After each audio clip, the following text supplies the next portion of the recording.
My name's Jason Schuster. I'm a doctor of physical therapy, and I'm the author of all the writings that these videos are based on. Each episode reimagines my work through the lens of artificial intelligence, blending human insight with digital interpretation. Welcome to The Explainer. Today, we're going to try and decode peptide therapy. It's a really fascinating and, a kind of controversial topic in health right now. Everything we're going to cover is pulled directly from material published by Intricate Art Spine and Body Solutions, so let's jump in and see what they've got to say. Okay, let's just dive right in with the question that's probably on your mind, the one that really gets to the heart of all the buzz. You might have heard people talking about this so-called Wolverine peptide, something credited with almost superhuman healing. So what on earth is it, and how is it supposed to work? But hang on, before we can even get to the whole Wolverine thing, we've got to back up a little bit. We have to start with the most basic question of all. What exactly are peptides in the first place? So what are they? Well, at their core, it's actually pretty simple. You can just think of them as tiny little proteins. Their main job is to act as signaling molecules. They're like little text messages running all through your body, telling your cells what to do. You know, things like, hey, time to heal, or let's grow, or we need to fight some inflammation over here. You see, our bodies are already making thousands of these peptides all the time. They're the essential raw materials for pretty much everything. But here's the catch, and the source material really emphasizes this. As we get older, or if we're under a lot of chronic stress, our natural production just slows down. It can't keep up, and we're left with fewer of these absolutely critical signals to help us repair and function. Okay, so if our bodies are already making them, what's the big deal? What's the problem? Well, according to the source, it all boils down to one thing, something they call an energy deficit.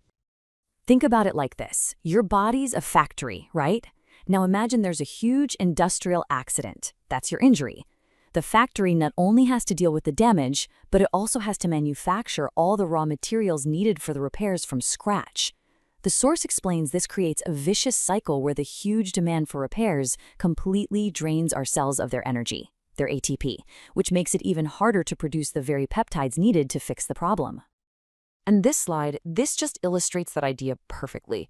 Under normal circumstances, healing costs a ton of energy just to create the peptides in the first place. What peptide therapy proposes to do is just bypass that whole energy-sucking step. It's like giving a construction crew a truckload of pre-made bricks right at the site, instead of forcing them to mine the clay and fire the bricks themselves before they can even think about starting to build. So how do they actually pull this off? Well, the source says they work on a really fundamental level. First, they help calm down your body's stress response, shifting you out of that constant fight or flight mode and into rest and repair. Second, they support your mitochondria, your little cellular power plants, so they can actually produce more energy. And third, all of this helps guide your body back to what it wants to be in, homeostasis, a state of healthy balance. All right, so let's see how this all connects to some of the specific peptides that are out there for things like healing and recovery. And this is where things get really interesting, because you start to see that it's not a one-size-fits-all kind of thing. BPC 157, that's the Wolverine peptide we talked about, the one linked to widespread tissue repair. But then you have others, like MOTS-c for metabolism, GHKCU, which is tied to skin and hair, and even one called epiphalin that's being looked at for anti-aging.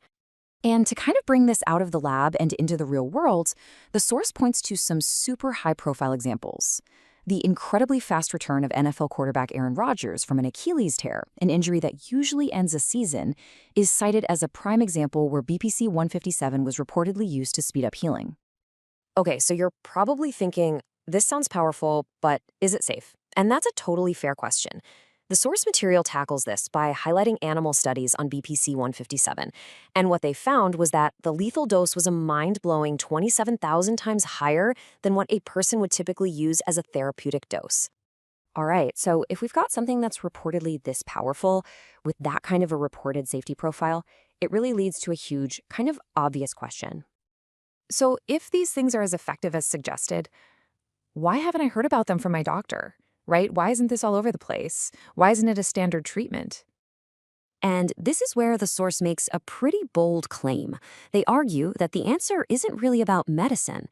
It's about money. The fundamental problem from their point of view is that you generally can't get a patent on a naturally occurring substance like a peptide. And if a pharmaceutical company can't own it and have exclusive rights to sell it, well, the profit potential just plummets. And, the source material, it does not pull any punches on this.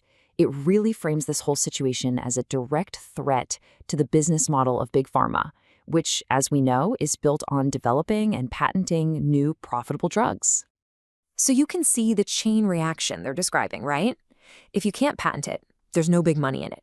If there's no money, there's no funding for massive, expensive clinical trials. And if there are no big trials, it's not going to get taught in medical schools, and doctors and the public just won't know about it.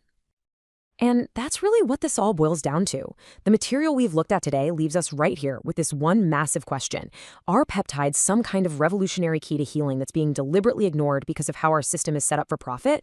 Or are they just a promising but still largely unproven new frontier in medicine? That is the question at the very heart of this entire debate.